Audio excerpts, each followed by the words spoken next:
Mao din itong mga breeders mga kaagri atong gipaliguan ug atong gikondisyon, gipurga, human, gikaligo nato o gibutang nato sa init atong gipainitan no kay para mahimo silang kondisyon.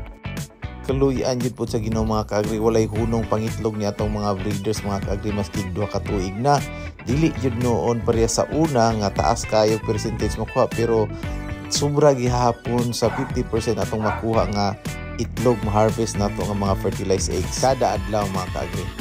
Ug syempre atong ginagamit mga kaagri ang egg 1000 wa gyud tani buhian ni mga kaagri kay pinaagi ning egg 1000 kusog kayo mangitlog ang ato ang mga breeders mga kaagri. Nani sagol nga folic acid para diretso ang ilang pangitlog mga kaagri ug selenium para sa quality sa ilahang mga itlog. Ang paggamit day nato ani mga kaagri ang isa ka sachet 5 grams ihalo nato sa 3.75 liters nga tubig or kanang isa ka galunan nga paimnan na nato sa atong mga manok. Mas nindot jud kung kada adlaw nato ni gamiton mga kaagri kada buntag pagkahapon tirahan nato og Vitamin Pro para sa vitamins nila mga kaagri para kumbate, healthy og kusog mangitlog og naatay kitaon sa atong pagbuhi sa manok.